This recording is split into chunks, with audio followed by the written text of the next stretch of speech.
It's strange how someone can be part of your daily life for so long, and then suddenly they're just not. One day they're brushing past you in the kitchen, grumbling about bad coffee, and the next they're boxing up their entire life and walking out the door like it was never home. That's what I kept thinking as I watched Eli pack the last of his things. 3 years of living together. 3 years of shared rent, shared ramen, shared late-night confessions when neither of us could sleep.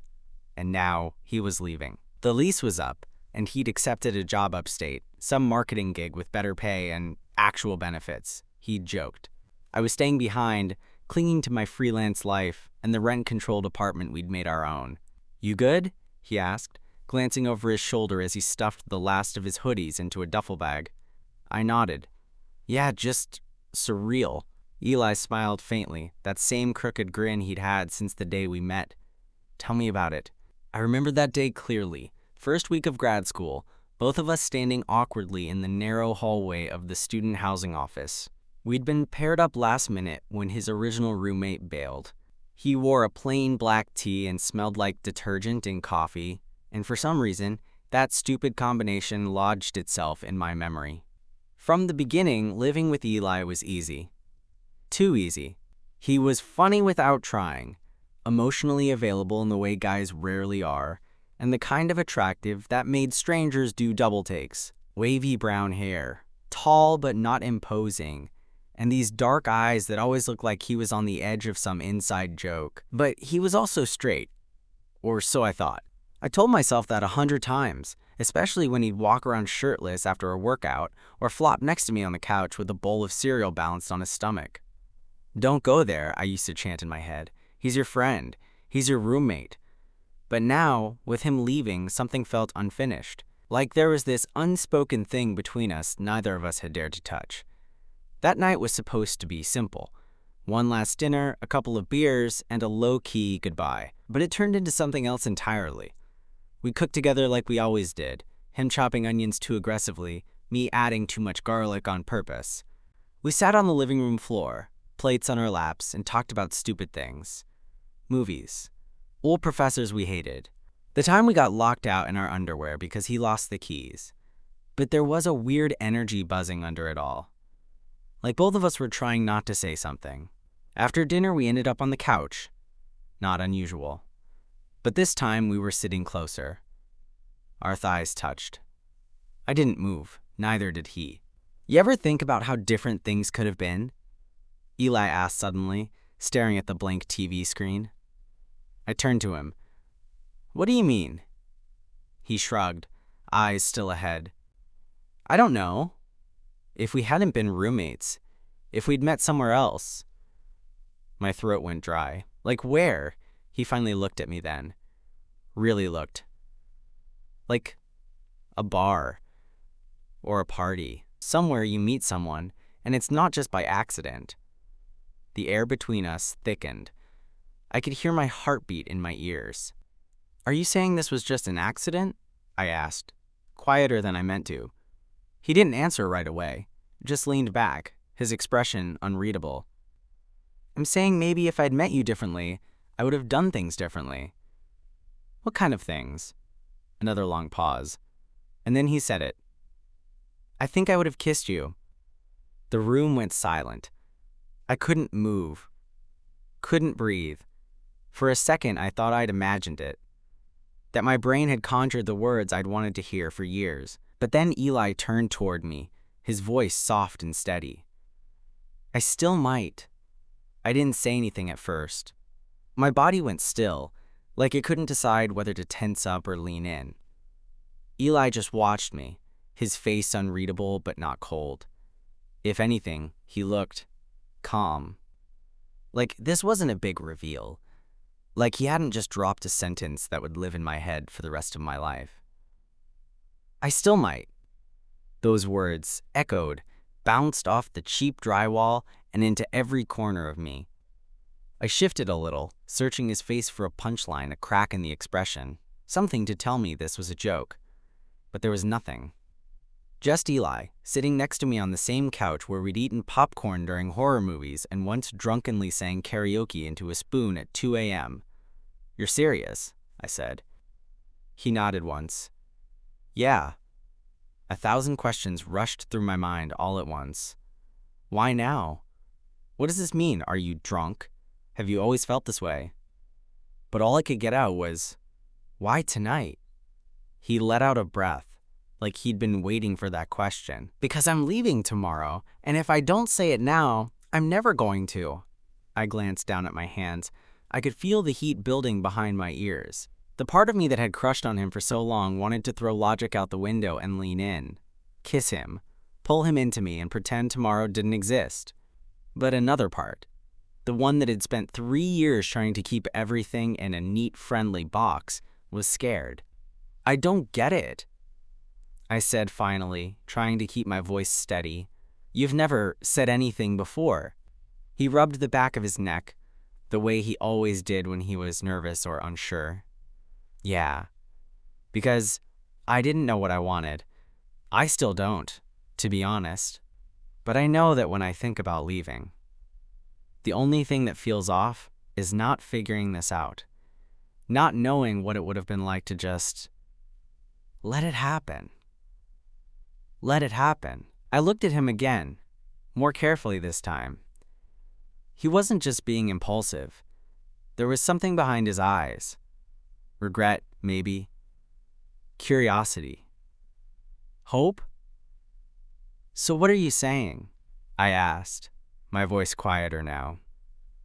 That you want to experiment? Have some kind of goodbye kiss and go back to being straight next week? Eli flinched a little. No, I mean, I get why you'd think that, but this isn't about curiosity. It's not about a label. It's about you. Us. I blinked. Us? He nodded. I don't know what this is, okay? But I know I've felt something for a while. I didn't let myself look at it too closely because, well, it's easier not to question things. But the truth is, I've thought about you more than I should have. My chest tightened. Like, how? Eli let out a shaky laugh, like in ways I probably shouldn't have, given we shared a bathroom and a Netflix account. I laughed. I couldn't help it. The tension cracked just enough to let some air in. You're telling me this now? I said. When you've already signed a lease in another city? Yeah, he admitted. Because I suck at timing. Silence stretched between us again. Not awkward, just heavy. I looked at him, really looked. The curve of his jaw. The way his shirt clung to his shoulder. The way he kept glancing at my mouth and then quickly looking away. This was real. He was serious. And I had a choice. I could let him leave tomorrow, with this moment hanging in the air, this possibility left unexplored. Or I could take a risk and finally, after years of wondering, see what it was like to cross that invisible line we'd always danced around. So I leaned in, not all at once. Just a little. Testing. Waiting. His eyes flicked to mine, his breath caught, and then he met me halfway. The kiss wasn't dramatic or fireworks-filled. It wasn't a movie kiss. It was slow, hesitant, warm. His lips were soft, and he tasted like the beer we'd been sipping. His hand came up to touch the side of my face, tentative, like he wasn't sure if this was allowed. But I didn't stop him. I kissed him back. And when we finally pulled apart, he didn't say anything right away. Just rested his forehead against mine and exhaled. Well, he whispered, I guess I really am leaving on a high note. I smiled, heart pounding in my chest. You're such an idiot. Yeah, he said, but I'm your idiot, at least for tonight. I should have been worried. About what it all meant, about whether this would complicate things or make them worse. But in that moment, all I felt was relief. Because finally, we weren't pretending anymore. We stayed like that for a while, his forehead against mine, breathing each other in like we were trying to memorize it. The moment, the closeness, the reality of what had just happened. I didn't know what time it was. The dishes from dinner still sat in the sink. The overhead light buzzed softly. And some dumb movie we'd never actually watched played silently in the background. But none of that mattered. The only thing I could focus on was the weight of Eli's hand on my thigh, and the fact that, after 3 years of quiet wanting, I'd just kissed my best friend. I didn't think you'd actually do it, he said quietly. I looked at him. Do what? Kiss me. Why? Because I'm not usually the one who makes the first move? He grinned, but it was softer now, different. No, because I figured you'd think I was full of shit. I sighed, leaning back against the couch. Yeah, well, part of me still does. He let that sit for a second. Then he nodded. Fair. I wasn't trying to be cold. I just didn't know what to do with this. We'd been so careful for so long, never letting anything cross the line, never talking about it out loud, that now that it had happened, I didn't know how to process it. I meant it, he said, turning to face me fully now. Everything I said. I know. I don't want this to be a one-night thing. I looked at him. Then why are you moving? He flinched, just a little, like he hadn't expected me to say it out loud. Because I already signed the papers. Because I accepted the job. Because life moves forward, and I didn't think there was a version of it where this was even possible. And now? He hesitated. Now I don't know. The honesty in his voice cracked something open in me. For the first time in years, I didn't feel like I was walking on eggshells around how I felt. I wasn't guarding my words or hiding glances. It was all out there now, between us, raw and fragile. Eli, I said slowly, I'm not asking you to stay. I'm not going to be the guy who begs you to change your plans because we had one kiss. He looked down, jaw tight. I wouldn't blame you if you did, but I won't, I said. Because this isn't just about tonight. If this, us, means something, then it has to mean something, no matter where you live. He looked up at me then, and something in his expression changed. Not relief. Not hope. Conviction. Okay, he said. Then let's see what it means. And just like that, the tension between us shifted. We weren't clinging to a maybe anymore. We were choosing to find out. He kissed me again, slower this time, more certain. His hand slid behind my neck, fingers curling in my hair, and I let myself fall into it. No overthinking, no fear, just warmth, contact. The quiet truth that we'd both been avoiding for way too long. When we pulled apart again, he smiled. Really smiled. You want to sleep in your bed tonight? He asked. Not really. He stood up and held out his hand. Then come with me. I took it. In his room, it was just us and the sound of our hearts thudding in the quiet. We didn't rush. We didn't undress each other in some movie-like frenzy. We just lay there, side by side, fully clothed, our arms touching under the blanket. It was quiet, honest, intimate in a way that had nothing to do with closeness and everything to do with the way his fingers found mine under the sheets. You cold? He asked. No. Good, 'cause I wasn't going to give you the blanket anyway. I rolled my eyes. Still a dick. He grinned. Only sometimes. And then he leaned in and kissed my temple, like it was something he'd always done, and I let him. Eventually, we drifted off, tangled together, the question of tomorrow still unanswered.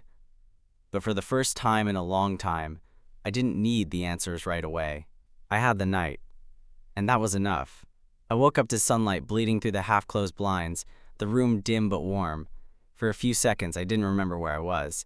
Then I felt the weight beside me, the slight pull of the blanket where his body curved under it. The familiar scent, Eli's detergent mixed with whatever cologne he wore on rare occasions. He was still asleep, lying on his side, facing me, breathing slow and even. One arm tucked under the pillow, the other resting lightly against my forearm, like he'd reached for me in his sleep. I stayed like that for a while, watching him, the reality of everything settling into my chest with this weird kind of quiet. Not peace, not anxiety, just stillness. This had happened. Last night wasn't a dream, or a fantasy, or a moment that could be chalked up to beer and nostalgia. We kissed, we talked. We held on to each other like we weren't scared of the fallout. And now the sun was up, and we had to face what came next. His room looked different in the daylight. Half-packed boxes leaned against the wall. A laundry basket stuffed with clothes sat by the door. His laptop and charger were already zipped into his backpack. It looked like someone was leaving, because someone was. It hit me all over again. He's moving out today. I pulled my arm out from under the blanket and rubbed my face. Tried not to think too hard. Tried not to make the moment heavy. But I didn't have to try for long. Eli stirred, eyes fluttering open. He blinked a few times, then looked over at me. "Morning," he mumbled, voice thick with sleep. "Hey." His eyes lingered on me for a second. "You stayed." I smiled faintly. "Yeah. Figured it'd be rude to run out on you. Appreciate the manners."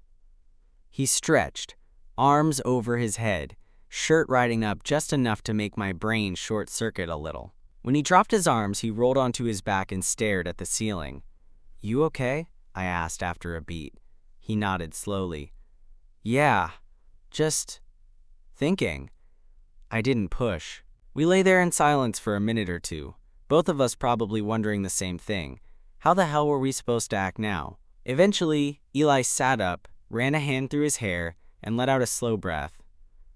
"I gotta finish packing." "Yeah." I got up too, unsure whether I should stay in the room or give him space. We moved around each other carefully, like new roommates again, not old ones, except now there was this invisible thread between us, and we both knew it was real. He didn't say much while he packed. I helped where I could, folded a few shirts, labeled a box, unplugged the power strip from behind his desk. We didn't talk about the kiss, or the cuddling, or what we were now. But when he zipped up his last bag and turned to me, he said, "Can we sit for a second before I go?" We ended up on the floor, backs against the side of his bed, legs stretched out in front of us. It was quiet, just the hum of traffic outside and the occasional bark of the neighbor's dog. "I don't know how to do this," Eli said eventually. "Do what?" "Leave." "After last night." I swallowed. "You still want to?" He didn't answer right away. I don't want to be the guy who blows up his life over one night, but I also don't want to pretend it didn't happen, and I sure as hell don't want to lose you. "You're not going to lose me," I said, and meant it, but I don't want to be your confusion either. "You're not." He turned to face me, eyes more serious than I'd seen in a long time. "You're not a question mark. You never were. I just didn't have the guts to say it out loud until now." I felt something loosen in my chest. Maybe not relief, not yet, but something close. "So what now?" I asked. He ran a hand through his hair again. "I take the job. I move. I figure out this new chapter. But we don't just go back to texting memes once a week. If you want it, we make this real, even from a distance. And if I said I want that," he smiled, "then I'd probably kiss you again right now and make myself late for my own move." I leaned in. "Guess you better get moving then." He kissed me. It wasn't long, just a press of lips and intention, but it was real, and it was enough. We helped load the car together. His dad was supposed to meet him halfway, help him get settled in the new place. He kept glancing over at me, like he was afraid I'd disappear if he looked away too long. When it was time to say goodbye, he pulled me into a hug. Tight. Fierce, like something he didn't want to let go of. "Call me when you get there," I said against his shoulder, "only if you promise to answer." "I will." He pulled back, eyes bright in the sunlight. "I meant what I said. This doesn't have to be the end of anything." "I know." He got in the car, rolled down the window, and added one last thing. "You're worth figuring this out for." And then he drove off. I stood on the curb for a long time after that. Not sad. Not lost, just changed. I didn't expect it to be easy. The first week without Eli in the apartment felt wrong in 100 tiny ways. No more cereal bowls left in the sink, no hoodie draped over the back of the couch, no sound of his laugh echoing down the hallway when he found something stupidly funny online. It was quieter, and I hated it. I'd gotten used to the rhythm of living with him, not just the habits, but the presence, the shared space. The invisible comfort of someone always being a room away. That comfort was gone now, and I felt it every morning when I woke up and half expected to see him wandering out of his room in socks and a t-shirt, yawning like he hadn't just slept 10 hours. We texted, every day, without fail, Sometimes it was random stuff, memes, videos, dumb updates. Other times it was deeper. Eli, work's crazy. Boss is the human version of a 404 error, me. So you finally met your match. Or, Eli, laid on my bed for 45 minutes today thinking about your dumb laugh. Me, that's a red flag, man. Eli, nope, it's a green one, bright neon green. It was light, but consistent. Comforting. I could feel him trying. Not just to stay in touch, but to stay connected. And I was trying too. But the distance still sucked. Late at night, when the apartment creaked and my room felt too big, I'd remember the way his hand felt, resting against mine under the blanket. The way he'd said, "You're not a question mark." That stuck with me. And it scared the hell out of me. Because part of me still wasn't sure if he meant it. Not that I thought he was lying, but more that he hadn't figured out yet what all this really meant for him. And I didn't want to be someone's experiment or someone's phase or something that only made sense in the dark. A couple of weeks went by before we talked about it. Really talked. It was a Sunday night. I was lying in bed, scrolling through job listings I wasn't going to apply for, when my phone buzzed. Eli, can I call you? I tapped yes before I could talk myself out of it. His voice crackled through the speaker a second later. Hey. He was quiet for a moment. How are you? Fine. You? Yeah, just miss you. That did something to me, the way he said it. No build-up, no buffer. Just a truth dropped into my lap. I miss you too, I said, softer than I meant to. He exhaled, like he'd been holding that breath for days. I keep replaying that night in my head. Not just the kiss. The whole thing. You being there. The way you looked at me. It felt like home. I bit the inside of my cheek, trying not to let that hit too hard. So what are you saying? I'm saying I don't want that to be the only time. I stayed quiet. I want to see you, he added. Like, soon. I've got a free weekend coming up. I'll drive down, no excuses. You sure? I asked. I wouldn't offer if I wasn't. He paused, then added, I think I want to try this. For real. That word again. Try. It scared me a little, but I understood what he meant. We weren't defining it. We weren't promising anything permanent. But we weren't ignoring it either, and that felt like enough. All right, I said. Come down. We made plans. He'd come Friday night, stay through Sunday. He wanted to keep it low-key. Just us, he said. No pressure. I just want to be near you. I didn't let myself get too excited. I didn't let my brain start daydreaming about what it would be like, seeing him again after weeks apart.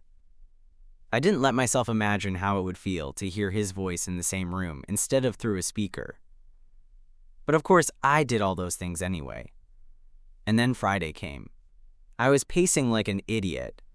It was 10 minutes past the time Eli said he'd arrive, and I kept checking the clock, the street, the reflection in the microwave like it held answers.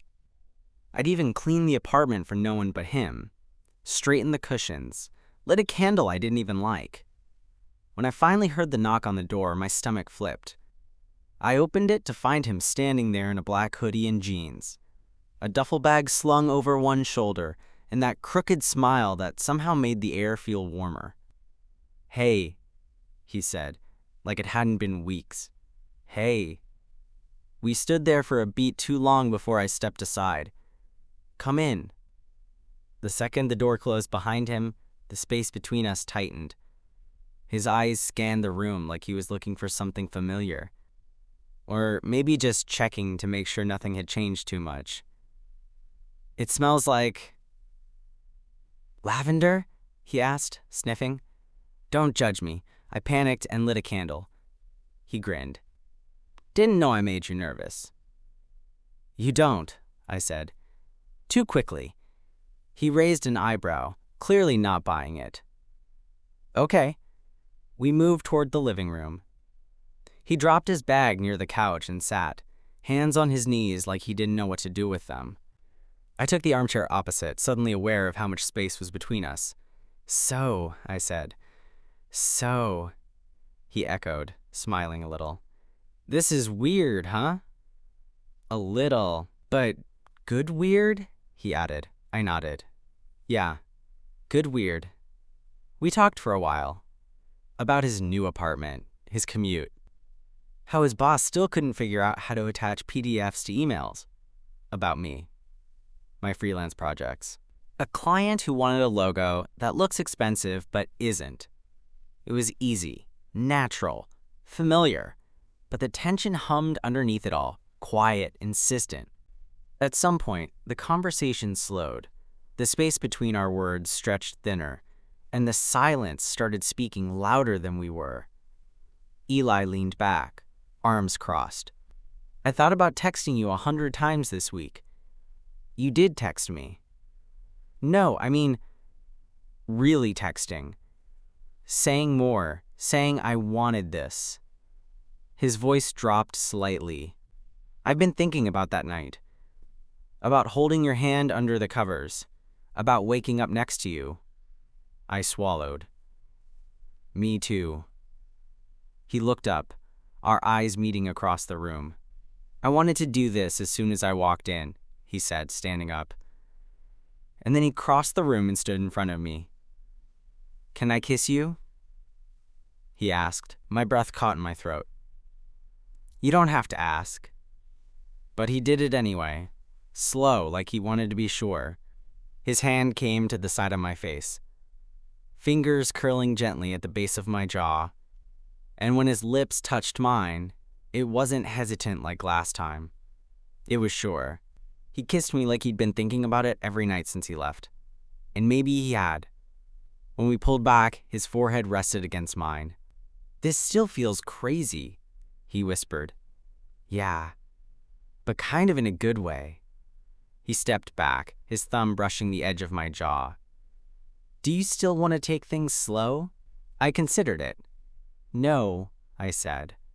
I want to stop pretending I don't already know how I feel about you. That surprised him. I could see it in his eyes. And then, without another word, he kissed me again. It deepened faster this time, more urgent. My fingers found his hoodie, gripping the fabric like it would keep him from leaving again. He moved forward, pushing me gently back against the armchair as his weight settled onto my lap, our mouths still moving, hands now roaming, curious, careful, wanting more. We didn't say anything. Didn't need to. Because everything we hadn't said over the last 3 years was being said now, in the way his hand slid under my shirt, in the way I arched toward him without hesitation, in the way neither of us seemed able to stop. Eventually, he pulled back, breathing hard. So, bedroom? I laughed. Yeah, definitely. We didn't rush. We didn't need to. It wasn't about lust or some long overdue affair. It was connection. Familiarity. The kind of intimacy that comes from knowing someone inside and out, and then learning them all over again. He held me like he'd wanted to for a long time. I kissed him like I was scared he'd disappear again. And when we finally lay there, tangled in each other, skin to skin, he whispered something that made everything settle inside me like a final puzzle piece. I want to keep waking up next to you. We didn't talk much after that. Not because there was nothing to say, but because there was too much. And sometimes silence does a better job of holding things steady than words ever could. We lay there, sheets half tangled, the soft buzz of the city outside the window, and Eli's fingers tracing slow, absent-minded patterns on my chest. He looked calm in a way I hadn't seen before, like some invisible knot in him had finally loosened. At one point, he said, "You remember when we built that IKEA desk and ended up drinking beers on the floor because we gave up halfway?" I laughed. "Yeah, I still don't know where those screws were supposed to go. I think about that night a lot," he said. "Not because of the desk, just how easy it felt. Like we could have stayed in that moment forever." I turned to him, my hands sliding into his hair. "We kind of did, in a way." He smiled, eyes still on the ceiling. We lived around it for 3 years, around this. But now that it's here, it's scary. Scary good or scary bad? Scary real. That hit. Because he was right. Everything about what we were doing, what we were becoming, was real. There was no more pretending. No more what-ifs. No more hiding under the safety of friendship. It was out in the open now, and that vulnerability made every second feel huge. I could feel him thinking beside me, the way his breaths grew slower when he got deep in his head. So I reached over and tugged his arm gently until he rolled toward me. "You don't have to figure it all out right now," I said. "This isn't a quiz." He smirked. "But I want to get an A. You're such a nerd. And yet, here you are, in my arms. I guess I have a thing for emotionally confused dorks." We kissed again. Brief, soft, no pressure, no urgency. Just the kind of kiss that says, "I'm here, and I'm not going anywhere." Later, we got up and ate cold leftovers straight from the fridge. Sat on the kitchen floor with our backs against the cabinets, sharing a carton of lo mein and watching each other more than the food. Eli had that sleepy smile again, the one he usually saved for Saturday mornings or inside jokes. I told myself to memorize it, because tomorrow, he'd be gone again. When we finally crawled back into bed, we didn't even try to keep our distance. His arm wrapped around my waist like it belonged there, and I let myself sink into him fully. No part of me held back. For the first time since he moved out, my bed didn't feel too big. Sometime around 3 a.m., I woke up to him shifting beside me. Not leaving, just pulling me closer. "You awake?" he whispered. "Mm-hmm." He was quiet for a second. Then, "I meant what I said earlier, about wanting to keep waking up next to you." I nodded, still half asleep. "You always say that at 3 a.m. Everyone's romantic when they're half dead with sleep." "I'm serious," he said. I turned, our noses nearly touching. "Then, make it happen." "I want to," he said. "Not just weekend visits or goodnight calls. I want this to be something real. Something steady." "You're talking about more than just visits." He nodded. "You're thinking about moving back?" "I'm thinking about what matters most to me," he said. "And I don't want to keep trying to build a life that doesn't have you in it." The air between us shifted again. But this time, there was no fear in it. Just quiet certainty. I kissed his forehead, pulling him close until his body settled against mine. "I want that too," I whispered. We didn't say anything else. And in the hush of early morning, with our legs tangled and our hearts finally on the same rhythm, we drifted off knowing exactly what we wanted, and finally how to get it. I didn't expect him to stay. When the morning came, I figured we'd do what we always did after a high, return to normal. He'd pack up his stuff, I'd walk him to the door. We'd share some meaningful look that meant everything and nothing, and then he'd disappear up the highway like he was supposed to. But he didn't pack. He made coffee. He wandered the apartment like he used to, barefoot, hoodie half-zipped, mumbling about the beans being stale, while I watched him from the kitchen like I dreamed this version of him back into existence. "I've been thinking," he said, sipping from a chipped mug we both always fought over. "That's dangerous." He gave me a look, then set the mug down and leaned against the counter. "What if I talked to my manager about going remote?" I blinked. "What?" "They've been floating the idea for a few people already. It's in the works, and I don't know, maybe I push for it. Maybe I stop pretending like my job has to dictate every move I make." "You'd move back?" "Yeah, Eli. I'm not rushing it," he said. "I'm not saying it's tomorrow, but I want to build something with you, something real, and I can't do that from 200 miles away." My throat tightened. We'd barely been together, barely scratched the surface of what this thing between us could be. But his voice, his face, it was clear. He wasn't offering me some fantasy or a maybe. He was offering me a choice. Us. "What if it doesn't work?" I asked. He shrugged. "Then it doesn't. But at least we gave it a real shot." The truth settled in quietly. I wasn't afraid anymore. Because love isn't always fireworks. Sometimes, it's that moment in the kitchen When the person you've always wanted finally says, "I'm not going anywhere." I walked over and wrapped my arms around him, felt his breath slow against my neck. "You're gonna have to clean the bathroom if you move back," I murmured. He laughed against my shoulder. "I'll even scrub the grout." We didn't make any dramatic declarations that day. We didn't go out and change our Facebook statuses or post couple selfies. But we made eggs together. We lay on the couch and did absolutely nothing. We kissed in the hallway just because we could. And when he finally packed up and drove back to his place, it wasn't with goodbye, it was see you soon. And he kept his word. Calls turned into weekends. Weekends turned into plans. And eventually, plans turned into keys on the counter and a second toothbrush in the holder. We weren't perfect. We argued about dumb things like closet space and whose turn it was to buy paper towels. But we always circled back. Always found our way back to that space between us where things were safe and real. Looking back now, I realize it didn't start that last night before he moved out. It started the day we met. But it became real when we finally stopped holding back. And yeah, sometimes I still wake up and wonder how we got here. But then I roll over, and he's there. Hair a mess, one arm sprawled across me, breathing slow, and I know. We're exactly where we're supposed to be.